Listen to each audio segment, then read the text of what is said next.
Hello दोस्तों, good morning. आज की कहानी है जादूगर हाथ की सफाई कैसे करते हैं। आइए सुनते हैं आज की कहानी। कहानी पसंद आए तो ज़्यादा से ज़्यादा लाइक करें और चैनल को सब्सक्राइब करें। जादूगरों का कमाल देखकर लोगों को बहुत खुशी मिलती है, लेकिन कई बार जिम्मेदार लोगों की नादानी की वजह से उन्हें भारी नुकसान चुकाना पड़ता है। हाथ की सफाई सस्पेंस स्टोरी एक ऐसे व्यक्ति की है जो एक बैंक का मुख्य कोषाधिकारी था, जिसके ऊपर बैंक के सारे मुद्रा कोष की जिम्मेदारी थी। वह अधिकारी बहुत ही हंसमुख किस्म का इंसान था।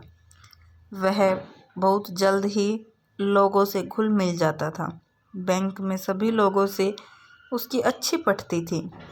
बैंक के सालाना कार्यक्रमों में वह अक्सर गाना गाया करता था। सभी कर्मचारी उसका गाना सुनकर बेहद खुश होते थे। इस बार यह बैंक सभी बैंकों की तुलना में सबसे ज़्यादा मुद्रा खाते खोलकर रिकॉर्ड कायम करता है। बैंक की सारी मुद्रा लॉकर में रख दी जाती है। बैंक के अच्छे प्रदर्शन के लिए एक कार्यक्रम आयोजित किया जाता है। प्रोग्राम में मनोरंजन के लिए हाथ की सफाई करने वाले जादूगर को भी बुलाया जाता है। बैंक में सभी कर्मचारियों के परिवार को भी आमंत्रित किया जाता है। सभी कर्मचारी अपने परिवार के साथ बैंक की सफलता का जश्न मनाने पहुंचते हैं। आए हुए सभी अतिथियों के लिए खाने पीने का शाही इंतजाम किया जाता है। लोगों का आना जाना लगा रहता है और कार्यक्रम प्रारंभ हो जाता है। इसी बीच जादूगर हाथ की सफाई दिखाने के लिए मंच पर चढ़ जाता है। बैंक के कोषाधिकारी सबसे आगे बैठकर कार्यक्रम का लुत्फ उठा रहे होते हैं। जादूगर के हर खेल में दर्शकों की तालियां बज रही होती हैं। कोषाधिकारी भी जादूगर के हाथ की सफाई को देखकर उसे मंच में कुछ रुपए इनाम में देते हैं। ठीक जादूगर का खेल खत्म होते ही सभी लोगों को खाने के लिए कुर्सी टेबल में बिठाया जाता है। जादूगर के बगल में कोषाधिकारी की कुर्सी लगी होती है। सभी की थालियों में खाना परोस दिया गया और सभी खाना प्रारंभ कर देते हैं। इसी दौरान जादूगर और कोषाधिकारी की बात होने लगती है। कोषाधिकारी जादूगर से हाथ की सफाई का एक नमूना व्यक्तिगत तौर पर दिखाने को कहते हैं। दोस्तों, कहानी अच्छी लग रही है तो लाइक करें और चैनल को सब्सक्राइब करें। तभी जादूगर उनके जेब में रखे एक लिफाफे को मांगता है, जिसकी जानकारी जादूगर को पहले से थी। लिफाफे में बैंक के मुद्रा कोष का सीक्रेट पासवर्ड लिखा था। कोषाधिकारी जादूगर पर भरोसा करके लिफाफा उसे दे देते हैं। जादूगर अपने हाथ की सफाई से कोषाधिकारी के सामने ही वह लिफाफा बदल देता है और कोषाधिकारी को लिफाफा खोलने को कहा। जब उसने लिफाफा खोलकर देखा तो उसके अंदर पासवर्ड मौजूद नहीं था। कोषाधिकारी के चेहरे का रंग उड़ जाता है।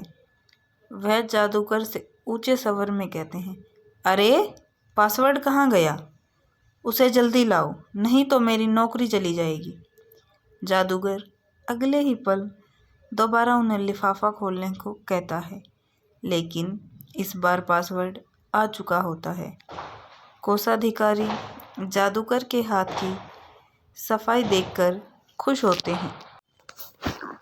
वह उसे अपने पारिवारिक कार्यक्रम में आने को आमंत्रण देते हैं। बैंक के कार्यक्रम में सभी लोगों को बहुत मज़ा आता है। सभी लोग खुशी खुशी अपने घर लौट जाते हैं, लेकिन अगली सुबह बैंक के कर्मचारी की नींद उड़ जाती है, क्योंकि बैंक का सारा खजाना खाली हो चुका था। बैंक ने साल भर में जितने भी मुद्रा इकट्ठी की थी, वह चोरी हो चुकी थी। चोरी इतनी बड़ी थी कि बहुत सी एजेंसियां बैंक पहुंच चुकी थी। पुलिस ने चारों तरफ से बैंकों को घेर लिया था। चोरी का पता लगते ही बैंक के चारों तरफ लोगों की भीड़ इकट्ठी हो चुकी थी। सीक्रेट एजेंट घटनास्थल पर पहुंच चुके थे। धीरे धीरे तहकीकात शुरू होती है। पुलिस कार्यक्रम में आए हुए सभी मेहमानों की सूची मंगवाती है और एक एक करके सभी से पूछताछ होने लगती है। 3 दिनों की कड़ी पूछताछ के बाद भी अधिकारियों को चोरी का कोई सबूत नहीं मिलता है। दोस्तों, अगर कहानी पसंद आ रही है तो कहानी को ज़्यादा से ज़्यादा लाइक करें। महिला अधिकारी बैंक के सबसे बड़े कर्मचारियों को पूछताछ के लिए बुलाने की अनुमति मांगती है, लेकिन पुलिस के बड़े अधिकारी उसे ऐसा करने की इजाज़त नहीं देते हैं। महिला पुलिस अधिकारी की एक सहेली मीडिया में काम कर रही होती है, जिससे वह मिलने जाती है और बैंक का सारा मामला उसे बताती है। दरअसल महिला पुलिस अधिकारी चाहती है कि उसे बैंक के अधिकारियों से पूछताछ करने की अनुमति मिल जाए। इसीलिए वह अपनी सहेली से सरकार पर न्यूज़ के जरिए दबाव बनाने को कहती है, ताकि वह बैंक के सभी अधिकारियों से पूछताछ करने की अनुमति दे दे।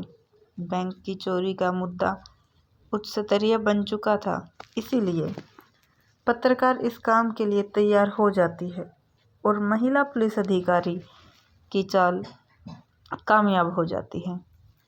सरकार पर दबाव बढ़ते ही बैंक के उच्च अधिकारियों को पूछताछ के लिए बुलाया जाता है और कड़ी पूछताछ होने पर कोषाधिकारी बताते हैं कि एक जादूगर ने हाथ की सफाई दिखाते हुए बैंक के लॉकर का पासवर्ड वाला लिफाफा कुछ समय के लिए बदला था।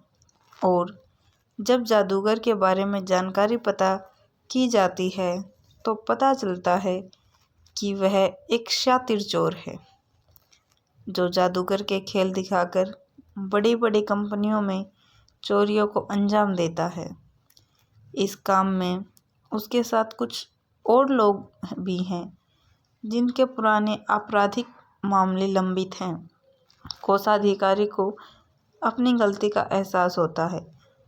उनकी लापरवाही से ही इतनी बड़ी चोरी को अंजाम दिया गया था।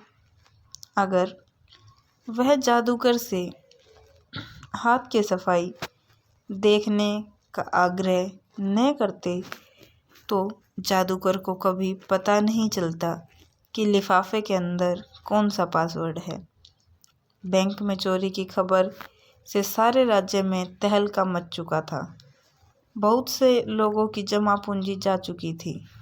बैंक दिवालिया होने की कगार में था और चोर की तलाशी के लिए सारे राज्य में पुलिस फैल जाती है और चप्पे चप्पे की तलाशी होने लगती है। एक दिन अंतर्राष्ट्रीय हवाई अड्डे पर एक बूढ़ा आदमी बच्चे को बॉल से खेलकर दिखा रहा होता है। पुलिस को उस पर शक होता है। जैसे ही पुलिस उसके पास जाती है, उसके चेहरे का रंग उड़ जाता है और वह यहाँ वहाँ देखने लगता है, जिस वजह से पुलिस का शक और बढ़ जाता है। पुलिस उसे अपने साथ उठाकर पूछताछ केंद्र में ले जाती है और पूछताछ करने पर उसका असली रूप सामने आ जाता है। यह वही जादूगर है जिसने बैंक में इतनी बड़ी चोरी को अंजाम दिया है। यह आज देश से बाहर जाने की तैयारी में था। बैंक के चोर का पता चलते ही बैंक कर्मचारियों को राहत मिलती है। पुलिस चोर से चोरी किया हुआ सारा कैश मुद्रा बरामद कर लेती है। चोर की गिरफ्तारी से कोषाध्यक्ष की नौकरी तो बच जाती है, लेकिन उसे कोषाधिकारी के पद से हटा दिया जाता है। चोर को गिरफ्तार करने वाले अधिकारियों को सम्मानित किया जाता है। और इसी के साथ यह कहानी समाप्त हो जाती है। दोस्तों, जादूगरों के खेल आपने भी देखे होंगे। बस लास्ट में इतना ही कहना चाहूँगी कि उन पे आंख बंद करके भरोसा मत कीजिए और अपने कोई भी पर्सनल डिटेल उनके साथ शेयर ना करें। आज की कहानी में इतना ही। अगर कहानी पसंद आई तो ज़्यादा से ज़्यादा लाइक करें, शेयर करें और चैनल को सब्सक्राइब करें। धन्यवाद।